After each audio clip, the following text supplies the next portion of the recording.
So அமெரிக்க ஈகை தமிழ் சமூகம் சார்பாக உங்களை வரவேற்பதில் பெருமகிழ்ச்சி.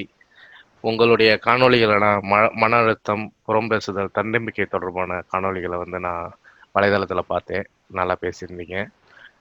உங்களுடைய கைட்லைன்ஸ் இங்கே அமெரிக்காவில் இந்த கொரோனா பெருந்தொற்றில் பாதிச்சிட்டு இருக்கிற மக்களுக்கு தன்னம்பிக்கை கொடுக்க விதமாக இருக்கும்னு நான் நினைக்கிறேன். இன்றிலிருந்து மாதத்திற்கு 2 முறை எங்களோட நீங்கள் இணைந்து பயணிக்க போகிறீங்க.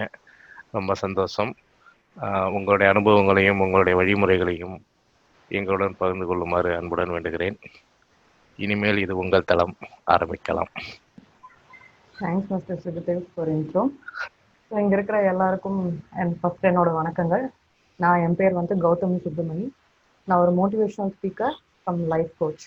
ஸோ ஃபஸ்ட்டு நான் அந்த ஆம்சாட் ஆர்கனைசேஷனுக்கும் அதோட போர்டு மெம்பர்ஸ் மற்றும் பர்சனலாக இந்த ப்ரோக்ராம் ஆர்கனைஸ் பண்ணுற ஆர்கனைசர்ஸ் எல்லாத்துக்கும் என்னோட மனமார்ந்த நன்றிகள். அது மட்டும் இல்லாமல் மிஸ்டர் வசந்த் மற்றும் மிஸ்டர் பெரியநாயகி சிவராஜ் அவங்களுக்கும் என்னோட ஸ்பெஷல் தேங்க்ஸ். ஏன்னா இப்படி ஒரு வண்டர்ஃபுல் ஆப்பர்ச்சுனிட்டியை எனக்கு கிரியேட் பண்ணி கொடுத்ததுக்கு உங்கள் எல்லாத்துக்குமே அட்ரஸ் பண்ணுறதுக்காக. ஓகே, நம்ம டாபிக் போகிறதுக்கு முன்னாடி நம்ம ஒரு சின்ன கதையை ஒன்று போயிடலாம். ஸோ ஒரு ஊரில் ஒரு ஜெங்மான்க்கு இருந்தாராமங்க. அந்த ஞானியை பார்க்கறதுக்காக ஒரு பிஸ்னஸ் மேன் வந்திருந்தாராம். அவர் வந்ததுலேருந்து ரொம்ப அவரோட பிரச்சனைகளை மட்டுமே சொல்லிட்டு இருந்தாராம். அவருக்கு செய்த நடந்த துரோகங்கள், அவரோட ஃப்ரெண்ட்ஸு யாருமே ஹெல்ப் பண்ணல அப்படின்னு சொல்லிட்டே இருந்தாராம். இந்த ஞானியும் ரொம்ப பொறுமையா கேட்டுட்டே இருந்தாராமா.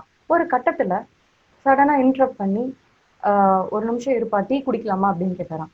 ஆனா நான் இவ்வளோ பெரிய பிரச்சனைய சொல்லிட்டு இருக்கேன், பொஸ்க்குன்னு டீ குடிக்கலாமான்னு கேட்குறியா அப்படின்னு மனசுல தோணுனாலும் நம்ம அதை சொல்ல முடியாது இல்லையா. சரிங்கய்யா அப்படின்னு சொன்னாராம். அவர் கப்பன் சாசர் எடுத்து அந்த பிசினஸ் மேன் கையில கொடுக்குறாரு. இவர் டீ ஊத்த ஆரம்பிக்கிறாரு. ஃபர்ஸ்ட் அந்த கப்பு நிரம்பி வழியுது. அப்போ அந்த பிசினஸ் மேனுக்கு ஒரு சந்தேகம், இப்ப நம்ம இன்டரப்ட் பண்ணலாமா வேண்டாமா, இவங்க எல்லாம் பண்ணா ஏதோ ஒரு அர்த்தம் இருக்குமே அப்படின்னு சொல்லி யோசிக்கிறாரு. சரி பொறுமையா இருப்போம் அப்படின்னு பாக்குறாரு. அந்த டீ கப் நம்பி வளைஞ்சதுக்கு அப்புறம் இப்ப சாசரும் நிரம்பி வழிய போகுது. இந்த சமயத்துல ஸ்டாப் பண்ணீங்கன்னா அடுத்து அந்த இடமே மாறிடும். உடனே டக்குன்னு பொறுமை எழுந்த பிசினஸ் மேன் அந்த ஞானியை ஸ்டாப் பண்ணி, ஏங்கய்யா அதுதான் நிரம்பி வழியுதுன்னு தெரியுதுல்ல, ஏன் நீங்க டீ ஊத்துறத ஸ்டாப் பண்ணலன்னு கேட்கிறாராம். உடனே அந்த ஞானி சிரிச்சுக்கிட்டே சொன்னாராம், இந்த டீ கப் மாதிரி தான் உன்னோட மைண்ட் செட்டும், இந்த நான் நிரம்பி வழிகிற டீ மாதிரி தான் என்னோட அட்வைஸும் அப்படின்னு சொன்னாராம். முதல்ல நீ உன் டீ கப்பை காலியா வச்சாதானே நான் என்ன சொல்றேன் அப்படிங்கறது உன் மைண்ட்ல ஏறும் அப்படின்னு சொன்னாராம். அப்பதான் அந்த பிசினஸ் மேனுக்கு புரிஞ்சுது, அடடா நம்ம தப்பு பண்ணிட்டோமே, முதல்ல அவர் என்ன சொல்ல வராருன்னு கேட்டுட்டுல நம்ம பிரச்சனைய சொல்லியிருக்கணும் அப்படின்னு நினைச்சாராம். ஸோ உங்களுக்கும் இப்ப நான் சொல்றது அதுதான். நான் என்ன சொல்ல போறேன் அப்படின்னு நீங்க ப்ரீ மைண்ட் செட்ல இல்லாம இன்னைக்கு கண்டிப்பா நம்ம ஏதோ ஒரு விஷயத்த கத்துக்க போறோம் அப்படின்னு நீங்க நினைச்சீங்கன்னா டெஃபினட்டா உங்க லைஃப்ல இது ஒரு மேஜிக்கல் மொமெண்டா இருக்கும். அதுக்கு நான் கேரண்டி. ஓகே, இன்னைக்கு தலைப்பு இதுதான் நாம். ஸோ நான் இதுதான் அப்படின்னு அட்ரஸ் பண்றதுக்கு முன்னாடி நாம யாரு அப்படின்னு நம்ம ஃபர்ஸ்ட் அனலைஸ் பண்ணியிருக்கணும் இல்லையா. இப்போ கம்பெனியில் இன்டர்வியூ போனீங்கன்னா கூட இன்ட்ரடியூஸ் யுவர் செல்ஃப் அப்படின்னு சொல்லுவாங்க. திடீர்னு ஒண்ணுமே ப்ரிப்பேர் பண்ணாம போனீங்கன்னா உங்க பேரு உங்க அப்பா பேரு குவாலிஃபிகேஷனுக்கு மேல திஸ் தட்டு என்னதான் உங்களுக்கு இங்கிலீஷ்ல ஃப்ளூயன்சி இருந்தாலும் சரி, இல்ல தமிழ்ல வார்த்தைகள் எல்லாமே உங்களை தடுக்கும், முட்டிட்டு நிற்கும். இதே நம்ம ஒரு கம்பெனிக்கு இன்டர்வியூ போறதுக்கு முன்னாடி நான் இதுதான், என்னோட ஸ்ட்ரென்த் இதுதான், என் ஸ்ட்ரென்த் இவங்க கம்பெனிக்கு பக்கபலமா இருக்கும் அப்படின்னு ஒரு சின்ன நோட் மாதிரி நம்ம மைண்ட்ல ரீகால் பண்ணிட்டு போகும்போது திடீர்னு இன்ட்ரடியூஸ் யுவர் செல்ஃப் அப்படின்னு கேட்கும்போது நம்ம கட கட கட கடன்னு ஒப்பிக்காம இருப்போம். அவங்களும் ரொம்பவே இம்ப்ரெஸ் ஆயிடுவாங்க. அதே மாதிரிதான் முதல்ல நம்ம யாரு அப்படின்னு தெரிஞ்சுக்க மாதிரி நம்ம அடிப்படையில இருந்து நம்ம யாரு அப்படின்னு நம்ம தெரிஞ்சுக்கணும். ஸோ அடிப்படையா நம்ம யாரு, மெட்டீரியலிஸ்டிக்கா பார்த்தோம்னா ஒரு உடல். அந்த உடல் muscles, body, nerves and blood ஆன ஒரு பொருள். இதுல உங்களுக்கு வித்தியாசம் இருக்கா? உங்களுக்கும் எந்த வித்தியாசமும் இல்லை, எனக்கும் எந்த வித்தியாசமும் இல்லை. கிட்டத்தட்ட இந்த உலகத்துல இருக்கிற 80% மக்களுக்கு எந்த வித்தியாசமுமே கிடையாதுங்க. சரி, ஸ்பிரிச்சுவலா போலாமே. ஸ்பிரிச்சுவலா என்ன, நம்ம யாரு, இந்த யூனிவர்ஸோட ஒரு பார்ட். ஸோ பிரபஞ்சத்தோட ஒரு அங்கம். நானும் இந்த பிரபஞ்சத்தோட ஒரு அங்கம் தான், நீங்களும் இந்த பிரபஞ்சத்தோட ஒரு அங்கம் தான். இதுல எந்த வித்தியாசமா இருக்கா? இது 100% மக்களுக்கு எந்த வித வித்தியாசமும் கிடையாது. அப்போ ஒரு மனுஷனுக்கும் இன்னொரு மனுஷனுக்கும் எங்க இருந்து தாங்க இந்த வித்தியாசம் ஸ்டார்ட் ஆகுது அப்படின்னு பார்த்தோம்னா நம்ம பர்சனல் ஆட்டிடியூட்ல இருந்து. உங்களால நம்ப முடியுதா? ஒரு பொண்ணு அவங்க அப்பாட்ட போய், அப்பா எனக்கு ரொம்ப ப்ராப்ளம்ஸ் மேல ப்ராப்ளமா வருது, ஒரு ப்ராப்ளம் முடிஞ்சு ரெஸ்ட் எடுக்கலாம்னா இன்னொரு ப்ராப்ளம் வருது, எனக்கு ரொம்ப தலைவலியா இருக்கு, நான் ஒன்னா சூசைட் கமிட் பண்ணணும், இல்லைன்னா வந்துட்டு ப்ராப்ளம்ஸே இல்லாத உலகத்துக்கு போகணும், எனக்கு ஏதாவது உதவி செய்யுங்க அப்படின்னு சொல்லி அந்த பொண்ணு கேட்டாலாம். உடனே அவங்க அப்பா அவளை கையை பிடிச்சி தர தரன்னு எழுப்பிட்டு கிச்சனுக்கு போனாராம். 3 குக்கர் எடுத்து எல்லாத்துலயும் சம அளவு தண்ணி ஊற்றி குக்கர்ல கேரட்டும், 2வது குக்கர்ல முட்டையும், 3வது குக்கர்ல வந்துட்டு காஃபி பீன்ஸும் போட்டு கரெக்டா 20 நிமிஷம் எல்லாத்தையும் கொதிக்க விட்டு ஆஃப் பண்ணாராம். இந்த பொண்ணுக்கு அவங்க அப்பா என்ன செய்யறாரு அப்படிங்கறது புரியவே இல்லை. அதுக்கப்புறமா 20 நிமிஷம் கழிச்சு எல்லா குக்கரையும் வந்துட்டு அவர் ஓபன் பண்றாரு. ஸோ ஃபர்ஸ்ட் கேரட் ஓபன் பண்ணி காட்டுறாரு, அடுத்தது முட்டையை எடுத்து வைக்கிறாரு, அடுத்தது காஃபி பீன்ஸை எடுத்து காட்டுறாரு. ஃபர்ஸ்ட் கேரட் எடுத்து காட்டும் போது இது வேக வைக்கிறதுக்கு முன்னாடி எப்படி இருந்துச்சு அப்படின்னு கேட்டாராம். ரொம்ப ஸ்ட்ராங்கா இருந்தது அப்படின்னு சொன்னாலாம். இப்ப எப்படி இருக்கு அப்படின்னா சாஃப்ட் ஆயிடுச்சுப்பா அப்படின்னு சொன்னாலாம். முட்டை உடையிற தன்மையில இருந்தது, இப்ப வந்து ரொம்ப ஸ்ட்ராங்கா ஹாட் பாயில்ட் எக்கா மாறிடுச்சு அப்படின்னு சொன்னாலாம். காஃபி பீன்ஸ் அதோட தன்மையும் மாத்தி சுத்தி இருக்கிற அதோட நீரையும் வந்துட்டு ஒரு நறுமணத்தோட வந்துட்டு மாத்தி கொடுத்துருக்கு அப்படின்னு சொன்னாலாம். உடனே அவங்க அப்பா சொன்னாராம், இதைத்தான் நான் உங்ககிட்ட இருந்து எதிர்பார்த்தேன். இந்த கேரட், முட்டை, காஃபி பீன்ஸ் மாதிரிதான் மனிதர்களோட இயல்பு. நம்ம எந்த சுச்சுவேஷன், இப்ப எல்லாமே சம அளவு ப்ரெஷர்ல தான் வந்துட்டு டிராவல் ஆச்சு. ஆனா கேரட் வந்து சாஃப்டா மாறிடுச்சு, பிரச்சனைகளை தாக்கு பிடிக்க முடியாம. முட்டை வந்து ஸ்ட்ராங் ஆயிருச்சு. ஆனா காஃபி தான் வந்துட்டு யூஸ் ஆனது இல்லாம தன்னோட தண்ணியையும் யூஸ் ஆகுற மாதிரி மாத்தி இருந்துச்சு. அப்ப நீ இதுல எதுவா இருக்க விரும்புற அப்படின்னு கேட்டாலாம். காஃபி பீன்ஸ் அப்படின்னு சொன்னான். அப்போ உன் பிரச்சனைகளை எதிர்கொள் அப்படின்னு சொன்னாராம். ஸோ அந்த பிரச்சனையை எதிர்கொள்றது கூட காஃபி பீன்ஸ் மாதிரி ஆட்டிடியூட் வேணுங்க. ஸோ மேல சொன்ன கதையில இருந்த ஆட்டிடியூட் தான் ஒரு மனுஷனோட தன்மையை நிர்ணயம் பண்ணுது அப்படின்னு உங்களுக்கு புரிஞ்சிருக்கும். சார் எப்படி இந்த ஆட்டிடியூட வந்து மேம்படுத்துறது அப்படின்னா 2 வழி. ஒன்னு த்ரூ அடாப்ஷன், இன்னொன்னு வந்து லேர்னிங். அடாப்ஷன் அப்படிங்கிறது இப்ப நான் மேல சொன்ன கதையிலேயே உங்களுக்கு வந்திருக்கும். லேர்னிங் இதுதான் ரொம்ப ரொம்ப முக்கியமான விஷயம். ஆனா இதுக்கு இன்னும் கொஞ்சம் நம்ம டீப்பா ஆராயணும். டீப்பா ஆராயும் போது நம்மளுக்கு என்ன தெரிஞ்சது அப்படின்னா, ஒரு மனுஷனுக்கு இன்னொரு மனுஷனுக்கும் காமன் சொல்யூஷனே கிடையாதுங்க. எல்லாத்துக்கும் ஒவ்வொரு சொல்யூஷன். பட் அதெல்லாம் நம்ம மேடையில சொல்ல முடியாது இல்லையா? அதுக்காக 3 கேட்டகரியா பிரிச்சிருக்கேன். ஒன்னு யங்கர் ஜென்ரேஷன், இன்னொன்னு பேரண்ட் ஜென்ரேஷன், இன்னொன்னு கிராண்ட் பேரண்ட்ஸ் ஜென்ரேஷன். சரி, ஃபர்ஸ்ட் நம்ம யார் ஜென்ரேஷனுக்கு வரோம் அப்படின்னா யங்கர் ஜென்ரேஷன். யங்கர் ஜென்ரேஷன்ங்கிறது 0 to 15 ஒரு குரூப் வச்சுக்கலாம், 15 to 40 அப்படின்னு சொல்லி ஒரு குரூப் வச்சுக்கலாம். இந்த 0 to 15 தான் ரொம்ப அட்வான்ஸ்டா இருக்காங்க. அவங்களுக்கு நம்மளை விட எல்லாமே தெரியுது, எல்லா ஆன்லைன் சோர்சஸையும் ரொம்ப எஃபெக்டிவா யூட்டிலைஸ் பண்றாங்க. இந்த 15 to 40 வந்து அவங்களோட லைஃபுக்கு தேவையானதை அவங்க அப்டேட் பண்ணிக்கிறாங்க. ஸோ இவங்க 2 பேருமே ஒரு கட்டத்துல வந்து மீட் ஆகுறாங்க. சரி, இவங்களுக்கு என்னதான் தேவை அப்படின்னு நம்ம பார்த்தோம் அப்படின்னா, அவங்களுக்கு நம்ம எதுவுமே கத்துத்தர தேவையில்லை ஃபர்ஸ்ட். ஏன்னா அவங்களுக்கு வேணுங்கிறத அவங்களே கத்துக்கிறாங்க அப்படிங்கறத நிதர்சனமான உண்மை.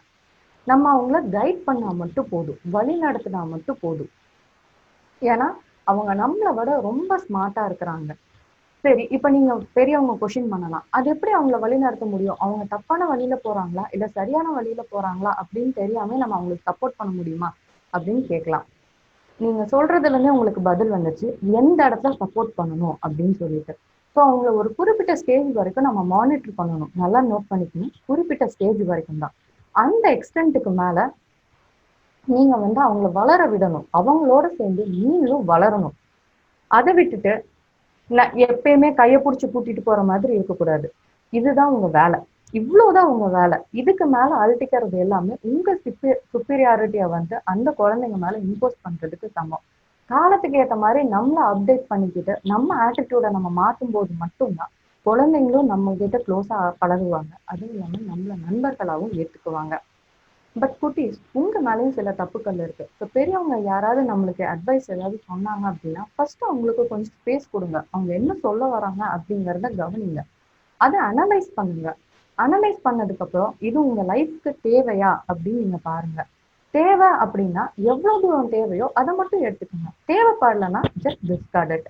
அதை விட்டுட்டு எடுத்த இடத்துலயும் நீங்க எதுவும் சொல்ல தேவையில்லை, எனக்கு எல்லாம் தெரியும் அப்படின்னு மட்டும் சொல்லாதீங்க. ஏன்னா கத்துக்கிறதுக்கு ஃபர்ஸ்ட் பேரியர் எனக்கு எல்லாம் தெரியுங்கிற தாட் மட்டும்தான். ஈவன் எனக்கு தெரியும் அப்படின்னு நீங்க நினைச்சீங்கன்னா கூட உங்களுக்கு வந்துட்டு எப்படி சொல்றது, உங்களால எதையுமே கத்துக்க முடியாது. நெக்ஸ்ட் வந்து நம்ம பேரண்ட் ஜென்ரேஷன் போவோம். இது வந்து ஒரு வித்தியாசமான குரூப்புங்க. கட்டுப்பாடுகளையும் அனுபவிச்சிருக்கிறாங்க, சுதந்திரங்களையும் அனுபவிச்சிருக்கிறாங்க. அதனால லைஃப்ல ப்ராப்ளம்ஸா ஈஸியா டேக்கிள் பண்ணிடுவாங்க. ஆனா லேர்னிங் அப்படின்னா பெரிய ஜீரோ தாங்க. இன்னும் சொல்ல போனா ஆராயாம ஒரு விஷயத்த ஃபாலோ பண்ணுன நம்புன 80% பீப்புள் கேட்டகரைஸ் ஆகுற ஒரு குரூப் அப்படின்னா அது இந்த குரூப் தான். இவங்க கிட்ட தான் புடிவாதமும் ரொம்ப ஜாஸ்தியா இருக்கும். இப்போ ஒரு 40-45 பிளஸ் இருக்கிற ஒரு அம்மாட்ட போய் சிம்பிளா ஒரு விஷயம், அம்மா பூரி இப்படி மாத்தி சுடுங்க சாஃப்டா வரும் அப்படின்னு சொன்னா, நான் 30 வருஷமா இப்படிதான் சுட்டுட்டு இருக்கேன், உனக்கு வேணும்னா நீ சுட்டுக்கோ, என்னாலலாம் மாத்திக்க முடியாது அப்படின்னு சொல்லுவாங்க. ஸோ இது வந்து கிச்சன் ஒர்க்ஸ் மட்டும் கிடையாது, house hold works and office works கூட இப்படிதான். அவங்க ஒரு ப்ரோக்ராம் பண்ணி வச்சிருப்பாங்க, அவங்க ஜோனுக்குள்ளதான் நம்ம போகணுமே ஒழிய அவங்க நம்ம ஜோனுக்குள்ள வரணும் அப்படின்னு நினைக்கவே மாட்டாங்க. மோஸ்ட்லி இந்த ரெண்டு zone, younger generation zone and grandparent zone, ரெண்டையுமே அவங்க இஷ்டத்துக்கு டியூன் பண்றதுக்கு தான் அவங்க பார்ப்பாங்க. ஸோ நிறைய அப்டேட் பண்ணிக்க வேண்டியது இந்த 45+ to 60+ பீப்புள் தான். Next grandparents generation. அதாவது இங்க நான் கிராண்ட் பேரண்ட்ஸ் மென்ஷன் பண்றது 70+ பீப்புளா. இவங்க பயங்கரமா ரூல்ஸ் அண்ட் ரெகுலேஷன்ஸ்னு வாழ்ந்தவங்க. மேக்சிமம் அப்படி வாழ்ந்தாலுமே கிராண்ட் சில்ட்ரன் அப்படிங்கிற ஒரு சின்ன கான்செப்ட்ல ஜெல் ஆயிடுவாங்க. அதனால அவங்களோட இவங்க அதிகமா மிங்கிள் ஆகிறங்காட்டி அவங்க கிட்ட அப்டேஷனும் ரொம்ப ஜாஸ்தியா இருக்கும். உன்னை தடை சொல்லவும் மாட்டாங்க, அதுக்கும் மீறி கத்துக்கணும்னு நினைக்கிற ஜென்ரேஷன் இவங்க. அதுக்கு ஒரு சின்ன எக்ஸாம்பிள், ஒரு பிசினஸ் மேன் வந்துட்டு அவரோட பொண்ணுக்கு கல்யாணம் வச்சிருந்தாராம். அந்த பொண்ணோட கல்யாணத்துக்கு ஒரு பெரிய லக்ஸுரி காரை ப்ரெசென்ட் பண்ணணும்னு நினைச்சு ஒரு பெரிய பிராண்ட் கம்பெனி கிட்ட இந்த மாதிரி எனக்கு 2 லக்ஸுரி கார்ஸ் வேணும், ஒன்று என் மகனுக்கு, இன்னொன்று என் மருமகனுக்கு, அந்த மாதிரி வந்துட்டு வேற எந்த காரும் இருக்கக்கூடாது அப்படின்னு சொன்னாராம். கொஞ்ச நாள் கழிச்சு, ஆர்டர் கொடுத்த கொஞ்ச நாள் கழிச்சு ஃபேக்டரி போய் பாக்குறாரு. அந்த காரோட டிசைன், கலர் சான்ஸே இல்லை. அவர் வந்து விழுந்துட்டாரு. ஓகே, மேரேஜ் நான் ரொம்ப இம்ப்ரெஸ் ஆகிட்டேன், நீங்க கோட் பண்ண ப்ரைஸ் நான் கொடுத்துறேன், நீங்க மேரேஜ் ஹாலுக்கு கரெக்டா காலையில 10 மணிக்கு போனாந்து நிப்பாட்டிடுங்க அப்படின்னு சொன்னாராம். திடீர்னு காலையில 8 மணிக்கு, மேரேஜ் அன்னைக்கு காலையில 8 மணிக்கு கார் எடுக்கும்போது ஒரு பிரச்சனையை ஃபேஸ் பண்ணிட்டாங்க. என்னன்னா அந்த என்ட்ரன்ஸ் வர அந்த கார் ஹைட்டா இருந்திருக்கு. உடனே அப்பத்துக்கு அந்த ஜெனரல் மேனேஜர் சொன்னாராம், காரை பேசாம ஸ்கிராச்சஸோட எடுத்துடலாம், வெளியே போய் டிங்கரிங் பெயிண்டிங் பண்ணிக்கலாம் அப்படின்னு சொன்னாராம்.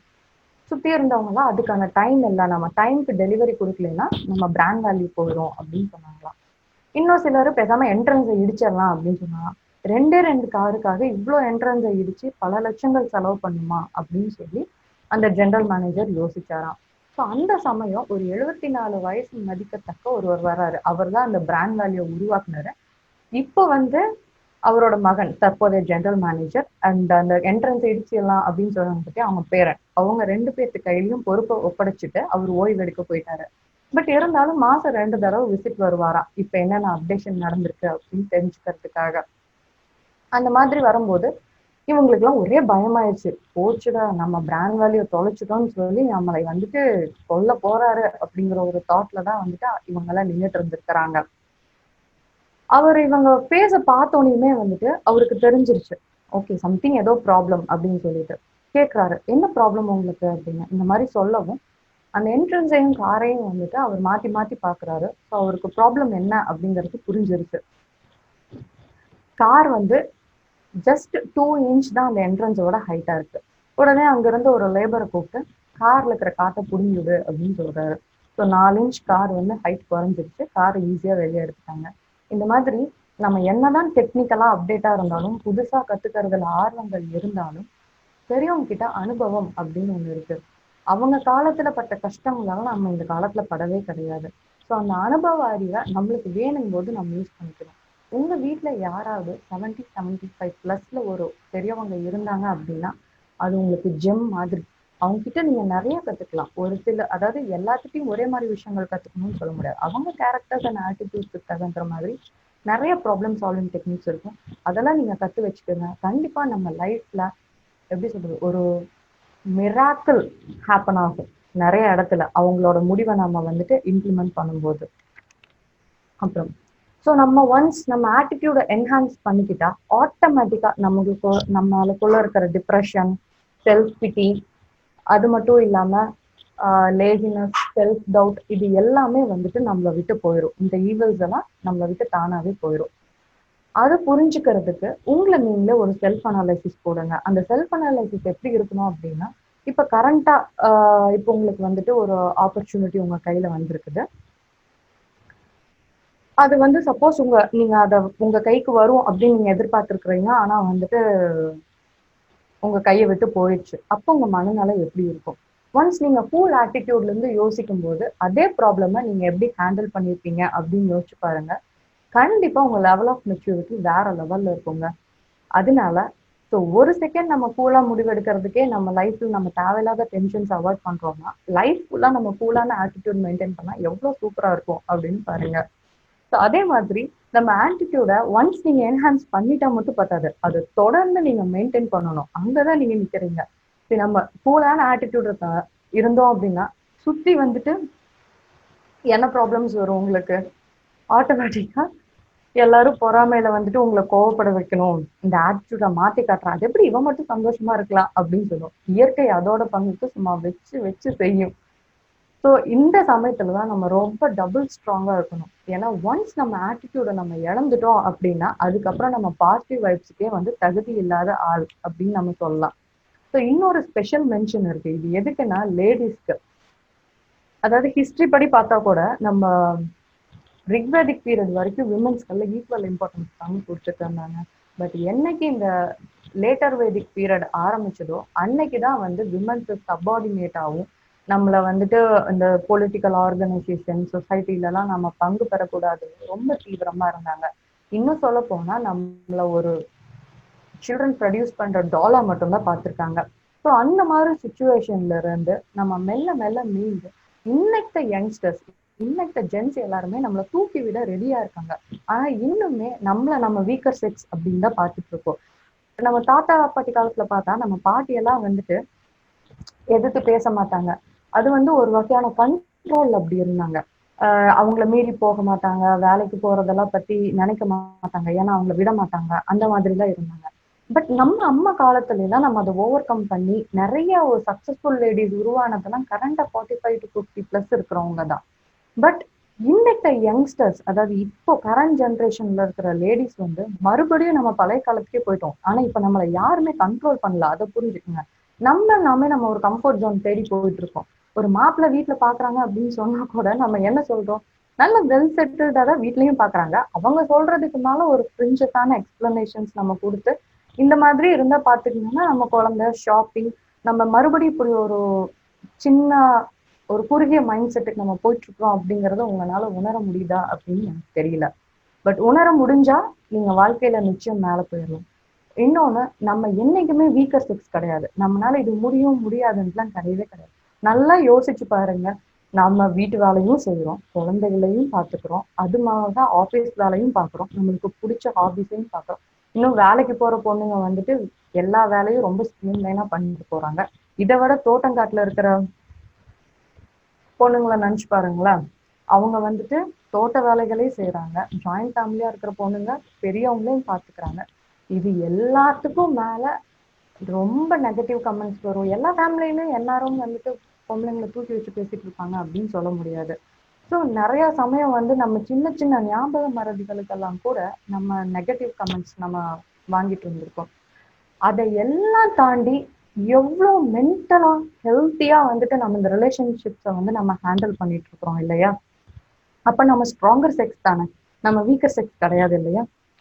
அதனால ஃபர்ஸ்ட் நம்ம வீக்கர் செக்ஸ் தான் அப்படிங்கிற மைண்ட் செட்டை உங்க மைண்ட்ல இருந்து தூக்கி போடுங்க.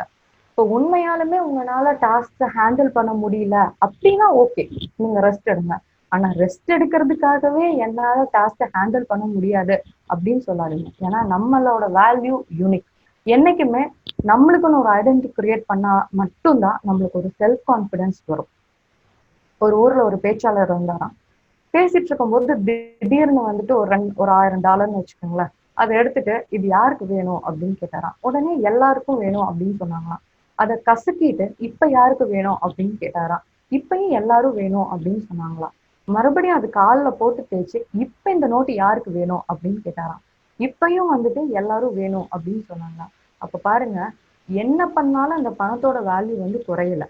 இந்த மாதிரிதான் நம்ம லைஃப்லயும் புரட்டி போடுற அளவுக்கு ஏகப்பட்ட சம்பவங்கள் நடக்கலாங்க நம்ம வாழ்க்கையில. அதெல்லாம் தைரியமா ஃபேஸ் பண்ணணும். அதை விட்டுட்டு என்னால முடியாது அப்படின்னு நீங்க உட்காந்துட்டீங்கன்னா எந்த காலத்திலும் சக்சஸ் கிடையாது. ஏனெனில் நம்ம மதிப்பு அந்த 2000 ரூபாய் டாலர்ஸ் மாதிரி. எவ்வளவு கஷ்டம் நம்மளை கசக்கி பிழிஞ்சாலும் நம்ம மதிப்பு என்னைக்கும் குறைய போறது இல்லை. ஸோ எப்பயுமே என்னால முடியும், என்னால எல்லாத்தையும் சிறப்பா செய்ய முடியும் அப்படிங்கிற கான்ஸ்டன்ட் தாட்ஸை வந்துட்டு நீங்க போட்டுட்டே இருக்கணும். ஸோ உங்களை பத்தின பாசிட்டிவ் தாட்ஸை நீங்க விதைச்சுக்கிட்டே இருக்கணும். ஃபர்ஸ்ட் நீங்க உங்களை மதிக்கணும். அப்பதான் சுத்தி இருக்கிறவங்க மதிப்பாங்க. உங்களை பத்தி நீங்க எவ்வளவு பெருமையா பாக்குறீங்களோ அதே அளவுக்கு பெருமையா சுத்தி இருக்கிறவங்க பார்ப்பாங்க. இதை நீங்க தொடர்ந்து ஒரு மாசம் இம்ப்ளிமெண்ட் பண்ணி பாருங்க. உங்களுக்கே அந்த பாசிட்டிவிட்டி வந்து ஃபீல் ஆகும். அந்த பாசிட்டிவிட்டி வந்து உங்களை ரொம்ப ஸ்ட்ராங்கா ஃபீல் பண்ண வைக்கும். இதுதான் பாசிட்டிவ் ஃபேஸ் என்டர் ஆகிறதுக்கான ஃபர்ஸ்ட் ஸ்டெப். இந்த பாசிட்டிவ் ஃபேஸை கிரியேட் பண்ணணும் அப்படின்னா கூட நீங்க ஒரு போர்டம் அனுபவிக்கணுங்க. என்ன போர்டமா அப்படின்னு கேட்டீங்கன்னா கண்டிப்பா போர்டம் தான். ஏன்னா இன்னைக்கு நம்ம பாத்ரூம் போகணும்னா கூட நம்ம மொபைல் எடுத்துட்டு போறோம். அதுதான் உண்மையும் கூட. நம்மளை பத்தின ஸ்ட்ரென்த் இல்ல நம்ம லைஃப்ல அடுத்த ஸ்டெப் என்ன எடுத்து வைக்கலாம் நீங்க எங்க யோசிப்பீங்க? ஒரு ஜாகிங் போறோம்னா ஹெட்செட் போட்டு போறோம், இல்ல ஒரு டிராவல் பண்றதுன்னா பாட்டு கேட்டுட்டு போறோம். நம்மளை பத்தி நம்ம எங்க சிந்திக்கிறோம்? நம்மளை பத்தி சிந்திச்சாதானே நம்ம அடுத்து என்ன பண்ணலாம் அப்படின்னு நம்மளால யோசிக்க முடியும். நம்ம தான் சிந்திக்கவே இல்லையே. அப்படியே ஒரு வாழ்க்கை, ஓகே எனக்கு கார் இருக்கு, வீடு இருக்கு, ஏதோ குழந்தைங்க இருக்காங்க, மாசானா செலவுக்கு நல்ல வருமானம் வருது, அப்படிதானே போயிட்டு இருக்கோம். நம்ம அதை தாண்டி இந்த சொசைட்டிக்கு என்ன பண்றோம்? நீங்க சொசைட்டி கூட பண்ண வேண்டாங்க. நீங்க வளர்ந்தீங்கன்னா போதும், இந்த சொசைட்டி தானா வளரும். என்னைக்குமே வந்து இது போதும் அப்படிங்கிற மைண்ட் செட்ல இருக்க வேண்டாம். இருக்கிறத வச்சு சந்தோஷப்படணும் அப்படிங்கிறது வேற. ஆனா அதுக்காக வந்துட்டு இந்த நிலை போதும் அப்படின்னு என்னைக்குமே உட்காரக்கூடாது. நீங்க எப்படி வேணா உங்களை என்ஹான்ஸ் பண்ணிக்கலாம். மெட்டீரியலிஸ்டிக்காவும் என்ஹான்ஸ் பண்ணிக்கலாம், ஸ்பிரிச்சுவலாவும் என்ஹான்ஸ் பண்ணிக்கலாம். அது எல்லாமே உங்க ஆட்டிடியூட பொறுத்தது. ஸோ உங்க ஆட்டிடியூட மேம்படுத்துங்க. நெக்ஸ்ட் 15 டேஸ்ல நான் கண்டிப்பா உங்களை மீட் பண்றேன். அதுக்குள்ள உங்க பாசிட்டிவ் ஃபேஸை நீங்க வந்துட்டு ரெடி பண்ணி வைங்க. 15 டேஸ்க்கு அப்புறம் எப்படி சில ஈவல்ஸை அகற்றுனா ஆட்டோமேட்டிக்கா நம்மளுக்குள்ள இருக்கிற நல்லது வந்து தானா வெளிப்படும் அப்படிங்கிற ஒரு சின்ன ட்ரிக்கை நான் உங்களுக்கு சொல்லித்தரேன். நிச்சயமா அது உங்க லைஃப்ல ஒரு பெரிய மாற்றத்தை உண்டு பண்ணும்னு நினைக்கிறேன். அது வரைக்கும் உங்களிடமிருந்து விடைபெறுவது கௌதமி சுப்பிரமணி. தன்னம்பிக்கை உங்க